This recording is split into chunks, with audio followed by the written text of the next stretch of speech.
Shalom, saudara yang dikasihi Tuhan. Salam revive Borneo, menghidup kembali hati, membangun bangsa. Kita hidup di zaman di mana Borneo, tanah yang kaya dengan budaya, keindahan dan potensi, sedang merindukan satu perkara yang lebih besar daripada pembangunan fisikal. Borneo tidak hanya memerlukan bangunan tinggi, jalan raya yang baik, atau kemajuan ekonomi. Borneo sedang menjerit untuk kebangunan rohani dan pembaharuan hati manusia. Hati kita perlu diperbaharui. Kita harus dilahirkan kembali. Yohanes 3 ayat 1-3. Ayat 1 berkata, adalah seorang Farisi yang bernama Nikodemus, seorang pemimpin agama Yahudi. Ia datang pada waktu malam kepada Yesus dan berkata, Rabi, kami tahu bahwa engkau datang sebagai guru yang diutus Allah. Sebab tidak ada seorang pun yang dapat mengadakan tanda-tanda yang engkau adakan itu jika Allah tidak menyertainya. Di ayat 3 Yesus menjawab, katanya, aku berkata kepadamu, sesungguhnya jika seorang tidak dilahirkan kembali, ia tidak dapat melihat kerajaan Allah. Ayat 4 kata Nikodemus kepadanya, bagaimanakah mungkin seorang dilahirkan kalau ia sudah tua? Dapatkah ia masuk kembali ke dalam rahim ibunya dan dilahirkan lagi? Ayat 5 jawab Yesus, aku berkata kepadamu, sesungguhnya jika seorang tidak dilahirkan dari air dan roh, ia tidak dapat masuk ke dalam kerajaan Allah. Apa yang dilahirkan dari daging adalah daging, dan apa yang dilahirkan dari roh adalah roh. Di ayat 7, janganlah engkau heran, karena aku berkata kepadamu, kamu harus dilahirkan kembali. Saudara, mari kita pelajari sedikit tentang kehidupan rohani Nikodemus. Tapi sebelum itu mari kita berdoa. Bapa di surga, terima kasih untuk kesempatan ini. Kami mohon pimpinan roh-Mu untuk kami semua sementara kami belajar firman-Mu. Dan bukan saja kami mendengar, tapi akan berlaku dan terjadi satu transformasi rohani yang baru dalam hidup kami. Oleh karena kami tahu bahwa apabila kerajaan-Mu, apabila roh Allah bekerja, melahirkan kami kembali, memperbaharui hati kami, hidup kami berubah. Terpujilah Engkau ya Tuhan. Kami serahkan sesi ini ke dalam tangan-Mu. Dalam nama Tuhan Yesus, kami sudah berdoa. Amin. Saudara, di ayat 1, Yohanes 3, adalah seorang Farisi yang bernama Nikodemus, seorang pemimpin agama Yahudi. Siapakah Nikodemus? Dia orang Yahudi, lelaki terhormat dalam masyarakat Yahudi, seorang Farisi, golongan agamawan yang sangat ketat pada hukum Taurat. Dia juga anggota majelis agama yang disebut Sanhedrin. Dia juga pengajar Israel. Dia juga pakar Taurat, penasihat rohani bangsa Yahudi. Dia juga tokoh berpengaruh, dihormati, bijaksana, dan mempunyai kedudukan sosial yang tinggi. Jadi, Nikodemus bukan orang sembarangan.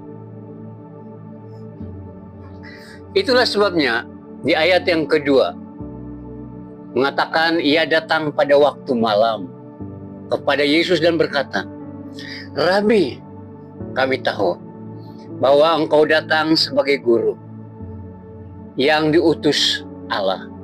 Sebab tidak ada seorang pun yang dapat mengadakan tanda-tanda yang Engkau adakan itu jika Allah tidak menyertainya." Saudara, Nikodemus datang menemui Yesus pada waktu malam. Mengapa? Kemungkinan besar dia tidak mau orang lain tahu. Tetapi dia mengakui bahwa Yesus diutus oleh Allah. Dan dia juga mengakui Yesus sebagai guru. Dia tertarik dengan Yesus karena melihat tanda-tanda yang Yesus lakukan. Oleh itu secara diam-diam dia datang menemui Yesus pada waktu malam. Pasti dia merasakan bahwa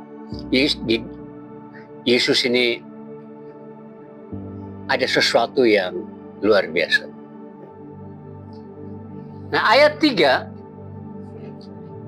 dari pertanyaan Nikodemus itu, Yesus menjawab, katanya, "Aku berkata kepadamu, sesungguhnya jika seorang tidak dilahirkan kembali, ia tidak dapat melihat kerajaan Allah."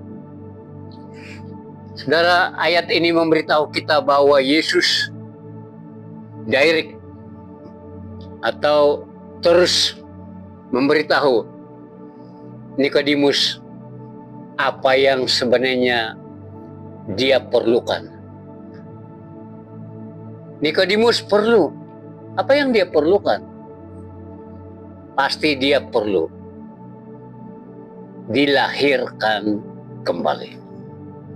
Dia mempunyai agama Yahudi. Dia mempunyai hukum Taurat.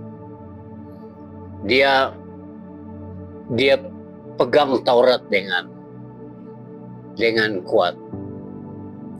Tetapi jiwanya kosong. Kali lagi saya ulangi. Jiwanya kosong. Dia hanya ada agama, tapi jiwanya kosong. Oleh itu Nikodemus memerlukan keselamatan jiwanya. Dia memerlukan hubungan pribadi dengan Allah.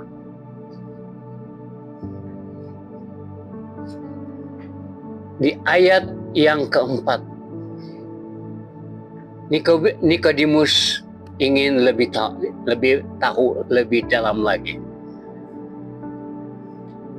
Katanya kepada Yesus, "Bagaimanakah mungkin seorang dilahirkan kalau ia sudah tua?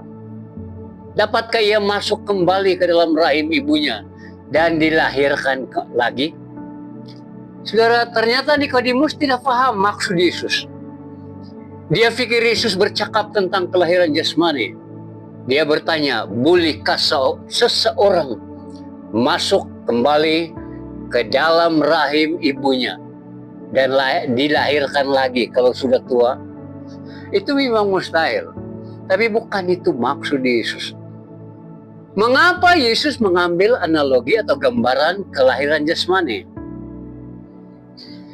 Saudara, kita semua tahu, waktu kita lahir, ibu yang melahirkan kita. Kita tidak dapat buat apa-apa untuk bantu ibu melahirkan kita. Seorang bayi tidak tahu bagaimana ia dilahirkan. Tiba-tiba saja dia sadar bahwa ia ada di dunia. Nah, di sini Yesus mengajar Nikodemus bahwa proses kelahiran kembali pun sama. Roh Kudus yang melahirkan kita. Dan kita tidak tahu bagaimana prosesnya. Dan itu berlaku. Roh Kudus yang melakukannya. Jadi agar kita diselamatkan, mendapat hidup kekal, menjadi anak-anak Allah. Semua itu adalah pekerjaan Allah melalui rohnya yang melahirkan kita kembali. Perkataan dilahirkan kembali ditafsir secara rohani sebagai dilahirkan dari atas. Yohanes 1 ayat 12 dan 13 mengatakan, tetapi semua orang yang menerimanya diberinya kuasa supaya menjadi anak-anak Allah, yaitu mereka yang percaya dalam namanya. Orang-orang yang diperanakan bukan dari darah atau dari daging, bukan pula secara jasmani oleh keinginan seorang laki-laki, melainkan, perhatikan baik-baik, melainkan dari Allah.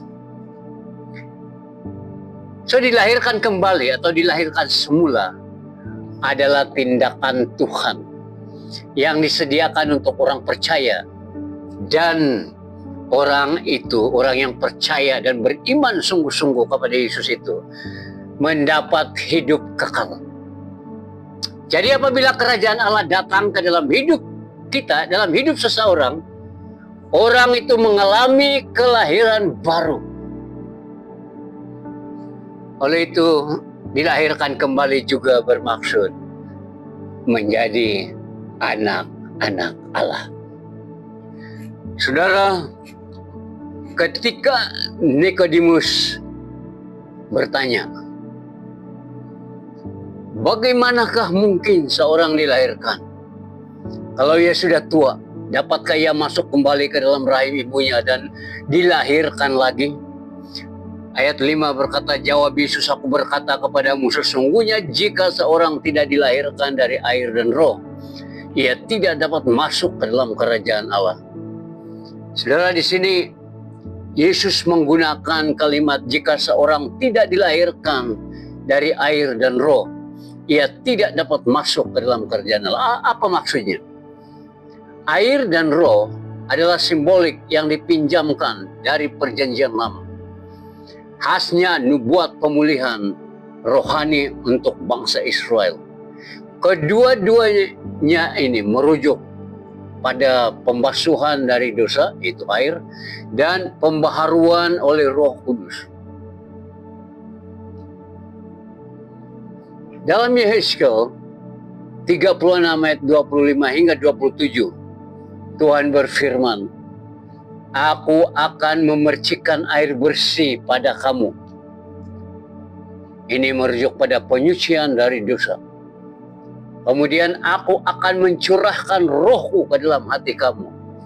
Ini merujuk pada hati yang dibaharui. Roh dibaharui, ketaatan hati. Inilah gambaran tepat yang Yesus digunakan untuk menjelaskan kelahiran baru kepada Nikodemus. Dan dia sebagai pakar Taurat, dia sepatutnya memahami latar belakang ini. Sebenarnya Yesus menjelaskan kepada Nikodemus bahwa roh Allah atau Roh Kudus lah yang akan memperbaharui hati orang yang percaya dan beriman kepadanya sungguh-sungguh. Roh Kudus akan menghidupkan kembali hati yang sudah mati secara rohani, menghasilkan iman, mengubah seseorang dari dalam, menjadikan seseorang mampu taat kepada firman Allah. Nah, sebenarnya inilah yang diperlukan oleh Nikodemus. Di ayat 6, apa yang dilahirkan dari daging adalah daging, dan apa yang dilahirkan dari roh adalah roh. Janganlah engkau heran, karena aku berkata kepadamu, kamu harus dilahirkan kembali. Saudara, dalam teks ini Yesus mengajar bahwa kelahiran fisikal adalah dilahirkan daripada daging, manakala kelahiran kembali adalah dilahirkan oleh roh. Tetapi sampai saat ini Nikodemus belum lagi sungguh-sungguh paham maksud Yesus. Yesus memberi satu lagi gambaran. Di ayat 8 mengatakan, angin bertiup kemana ia mau, dan engkau mendengar bunyinya. Tetapi engkau tidak tahu dari mana ia datang atau kemana ia pergi. Demikianlah halnya dengan tiap-tiap orang yang lahir dari roh. Teks ini memberitahu bahwa sama seperti angin, tidak dapat dilihat, tetapi kita melihat kesannya. Daun bergerak, debu berterbangan, bunyinya kedengaran. Begitu juga kelahiran baru. Kita tidak dapat melihat prosesnya, tetapi dapat melihat hasilnya dalam hidup seseorang. Sayang sekali Nikodemus belum juga paham maksud Yesus ini. Ayat 9, Nikodemus bertanya, bagaimana mungkin hal itu terjadi? Ayat 10, Yesus menjawab, engkau adalah pengajar Israel, dan engkau tidak mengerti hal-hal itu. Oleh itu Yesus terus mengajar Nikodemus, memberitahu perkara yang sangat penting kepada Nikodemus. Di ayat 16, firman Tuhan berkata, karena begitu besar kasih Allah akan dunia ini, sehingga ia telah mengurniakan anaknya yang tunggal, supaya setiap orang yang percaya kepadanya tidak binasa, melainkan beroleh hidup yang kekal. Ayat 17, sebab Allah mengutus anaknya ke dalam dunia, bukan untuk menghakimi dunia, melainkan untuk menyelamatkan oleh Dia. Barang siapa percaya kepadanya, ia tidak akan dihukum. Barang siapa tidak percaya, ia telah berada di bawah hukuman. Sebab ia tidak percaya dalam nama anak tunggal Allah.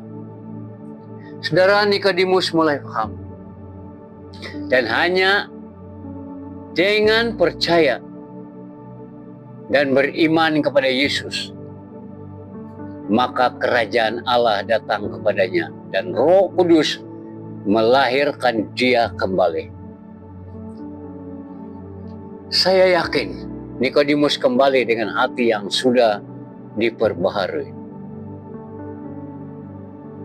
Walaupun Alkitab tidak menyebutnya dengan jelas, tapi saya yakin malam itu Nikodemus telah dilahirkan kembali. Dia juga paham, dia juga mengerti bahwa Allah menawarkan keselamatan melalui pemberian anaknya karena kasih-Nya. Dia juga paham bahwa misi Yesus adalah untuk menyelamatkan, bukan menghukum. Akhirnya dia buat keputusan untuk percaya dan beriman kepada Yesus. Catatan tradisi mengatakan Nikodemus dibaptis oleh Paulus dan Petrus. Saudara, waktu mengingatkan pengalaman Nikodemus, pengalaman jiwa kosong ini terjadi juga dalam hidup saya. Tetapi saya hanya menyadarinya ketika saya berumur 16 tahun. Saya lahir dalam keluarga Kristen. Rumah saya dekat dengan gereja. Sejak kecil saya sangat giat mengikuti aktiviti gereja. Saya juga suka menghadiri kegiatan sekolah minggu. Masa remaja saya juga rajin hadir dalam pertemuan-pertemuan remaja dan juga akhirnya dengan pertemuan-pertemuan yang dilakukan oleh pemuda-pemudi. Namun dalam kesibukan beragama ini, saya mulai bertanya, mengapa jiwa saya kosong? Mengapa gaya hidup saya tidak berubah? Mengapa tingkah laku saya masih nakal? Mengapa saya tidak dapat mengasihi? Mengapa saya mudah marah? Mengapa saya tidak sabar? Dan banyak lagi soalan-soalan yang sukar saya jawab sendiri. Saya terus mencari jawaban soalan-soalan ini. Suatu masa saya menghadiri satu acara kebaktian kebangunan rohani. Malam itu Injil diberitakan. saya mendengar dengan jelas. Saya merasakan bahwa message malam itu adalah untuk saya. Firman Tuhan yang saya masih ingat ialah di dalam Yohanes 3:16. Firman Tuhan berkata, karena begitu besar kasih Allah akan dunia ini, sehingga ia telah mengurniakan anaknya yang tunggal, supaya setiap orang yang percaya kepadanya tidak binasa, melainkan beroleh hidup yang kekal. Malam itu saya mengambil keputusan untuk mengundang Yesus masuk ke dalam hidup saya dan menjadi Tuhan dan penyelamat saya secara pribadi. Malam itu kerajaan Allah datang ke dalam hidup saya. Saya sangat yakin bahwa pada malam itu juga Roh Kudus telah melahirkan saya kembali. Hidup saya mulai berubah. Tujuan hidup saya juga berubah. Hidup saya menjadi baru. Saya menyerahkan hidup saya kepada Yesus dan melayani Dia dengan setia sampai hari ini. Saudara, kita kembali kepada Nikodemus. Apa perubahan hidup yang paling menonjol dalam diri Nikodemus? Dalam Yohanes bab 7 ayat 50-51. Salah seorang Farisi di situ ialah Nikodemus.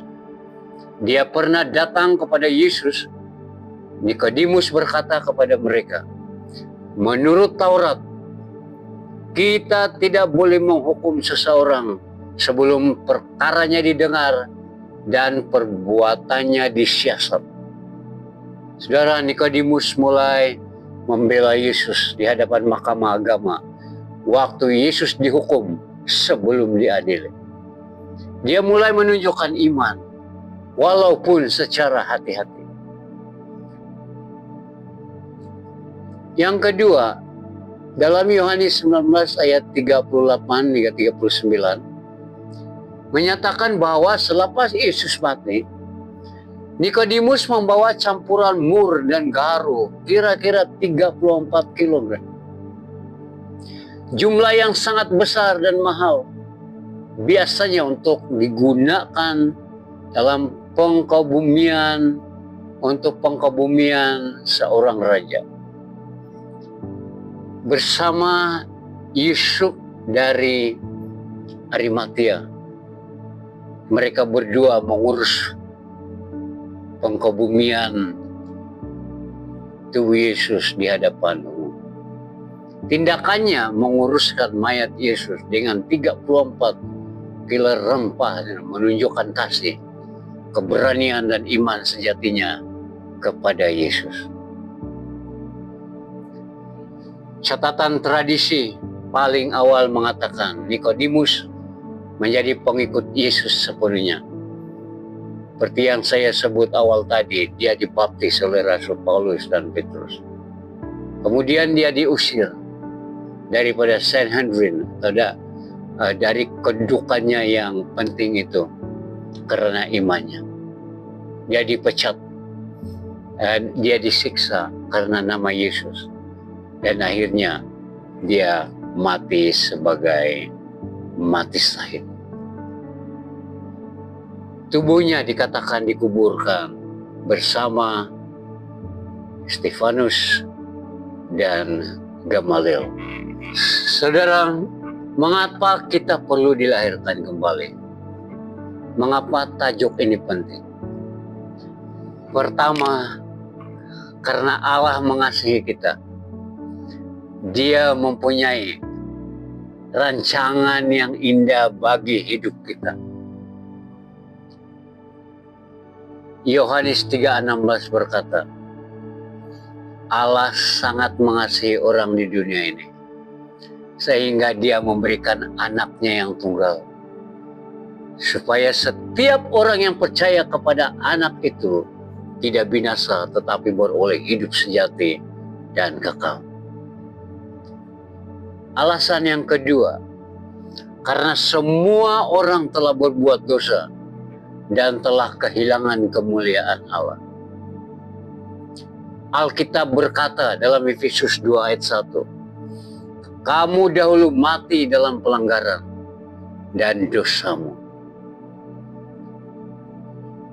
Dalam Roma 3:23 berkata, karena semua orang telah berbuat dosa dan telah kehilangan kemuliaan Tuhan.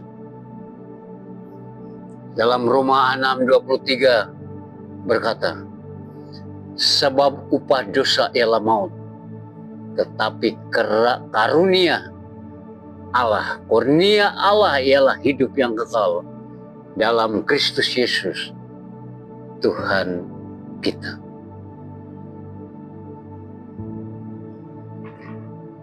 Alasan yang ketiga ialah tidak ada jalan lain untuk kita diselamatkan dari hukuman dosa. Hanya Yesus satu-satunya yang disediakan untuk menjadi jalan keselamatan. Dalam Yohanes 14 ayat 6, Yesus berkata, akulah jalan untuk mengenal Allah dan untuk mendapat hidup. Tidak ada seorang pun yang dapat datang kepada Bapa kecuali melalui Aku. Dalam Kisah Para Rasul pasal 4 ayat 12 juga berkata, dan keselamatan tidak ada di dalam siapapun juga selain di dalam Dia, sebab di bawah kolong langit ini tidak ada nama lain yang diberikan kepada manusia yang olehnya kita dapat diselamatkan. Alasan yang terakhir, kita memerlukan Tuhan. Oleh itu kita perlu buat keputusan penting hari ini. Percaya dan beriman sungguh-sungguh kepada Yesus. Terima Dia menjadi Tuhan dan penyelamatmu secara pribadi. Perhatikan undangan Yesus yang sangat lembut ini. Dalam Wahyu 3:20. Dengarlah, aku berdiri di depan pintu dan mengetuk. Jika seseorang mendengar suaraku dan membuka pintu, aku akan masuk ke dalam rumahnya, lalu makan bersama-sama dia, dan dia makan bersama-sama aku. Apa yang dimaksudkan? Yesus mau supaya kita memiliki hubungan pribadi dengan. Pada hari ini, saya yakin firman Tuhan dalam Yehezkiel bab 36 ayat 26 hingga 27 dan 27 akan terjadi dalam hidup Anda. Firman Tuhan berkata, aku akan memberi kamu hati dan pikiran yang baru. Aku akan menggantikan hati kamu yang keras dengan hati yang taat. Aku akan mencurahkan rohku ke dalam hati kamu agar kamu menurut hukumku dan melaksanakan semua perintah yang telah aku berikan kepada kamu. Saudara semua, hari ini Tuhan ingin mengajukan pertanyaan ini. Adakah hatimu benar-benar sudah dilahirkan kembali? Atau sama seperti Nikodemus sebelum dia lahir baru, yang hanya ada agama tetapi dalam hatinya masih hidup dalam gelap dan kering. Jika Anda ingin hati Anda diperbaharui, izinkan saya memimpin kamu dalam doa. Saya ucapkan doa ini kata demi kata. Dan dengan iman dan dari hati yang jujur, kamu boleh mengikuti doa ini dimanapun kamu berada. Mari kita berdoa. Ikuti doa ini. Tuhan Yesus, Aku datang kepadamu seperti Nikodemus, mencari terang dalam kegelapan hidup. Aku mengaku bahwa selama ini aku hanya beragama, tetapi belum mengenal Engkau secara pribadi. Hari ini, aku membuka pintu hatiku kepadamu. Aku mengundang Engkau masuk ke dalam hidupku. Ampunilah dosa-dosa. Lahirkan aku kembali dengan Roh-Mu yang kudus. Jadikan aku ciptaan baru yang hidup untuk memuliakan nama-Mu. Dalam nama Yesus, aku berdoa. Amin. Saudara-saudari dalam Kristus, kamu yang sungguh-sungguh percaya dan beriman kepada Yesus, ingatlah firman Tuhan ini. Dalam 1 Yohanes 5 ayat 11 hingga 13. Ayat 11 berkata, dan inilah kesaksian itu. Allah telah mengurniakan hidup yang kekal kepada kita. Dan hidup itu ada di dalam anaknya. Saya ulangi lagi. Allah telah mengaruniakan hidup yang kekal kepada kita, dan hidup itu ada di dalam anaknya. Barang siapa memiliki anak, ia memiliki hidup. Barang siapa tidak memiliki anak, ia tidak memiliki hidup. Semuanya itu kutuliskan kepada kamu, supaya kamu yang percaya kepada nama anak Allah tahu bahwa kamu memiliki hidup yang kekal. Saudara, bukan mudah-mudahan, tetapi suatu kepastian, iya dan amin, bahwa ketika kita berdoa dan beriman sungguh-sungguh kepada Yesus, mengundang Dia masuk dalam hidup kita, kita telah memiliki hidup yang kekal. Kamu yang percaya kepada nama anak Allah tahu bahwa kamu memiliki hidup yang kekal. Mari kita berdoa. Bapa di surga, terima kasih untuk firman. Terima kasih karena melahirkan kami kembali, memperbaharui hati kami. Tuhan, bantu kami untuk terus bertumbuh seterusnya dalam kehidupan iman kami. Dan jadikanlah hidup kami alat-Mu untuk mengubah bangsa kami, menjadi berkat bagi bangsa-bangsa, memberi peluang kepada semua orang untuk mendengar dan memahami peluang yang ada atau harapan yang ada di dalam Yesus. Paling kurang sekali dalam hidup mereka. Terpujilah Engkau ya Tuhan. Terima kasih. Dalam nama Tuhan Yesus kami sudah berdoa. Amin.